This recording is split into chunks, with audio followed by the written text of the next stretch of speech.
Si, ça fait 10 ans qu'elle s'entraîne et elle a toujours la même shape. Alors les gens m'ont rabâché ça pendant des années, mais comme s'ils m'insultaient. Mais oh les potes, ce que vous réalisez pas, c'est qu'avoir la même shape à 35 qu'à 25, même si personnellement je considère que j'ai quand même un petit peu progressé, merci d'ailleurs à celles qui l'ont remarqué, mais c'est un exploit en fait. Parce qu'à 25 ans c'est facile d'avoir une shape, tu sors des études, concrètement t'as rien à faire de ta vie, t'es au max de tes capacités, en plus tu viens de débuter, donc ta progression, elle est comme ça. Je parle même pas de la testo, tout ça chez les mecs. En gros, t'as les conditions idéales.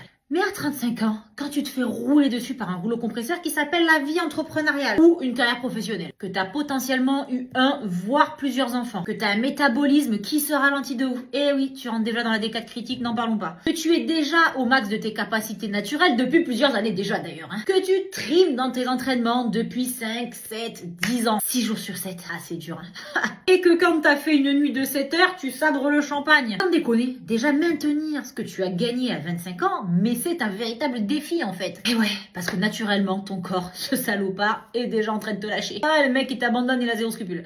Sincèrement, moi j'en connais pas tant que ça qui ont réussi, y compris sur les réseaux sociaux. Ça parle beaucoup, mais moi je vous donne rendez-vous dans 10 ans. Pour toutes les nanas qui sont critiquées à 30 ans, 35 ans, 40 ans, si déjà vous avez réussi à garder la forme, garder la shape, mais félicitez-vous en fait.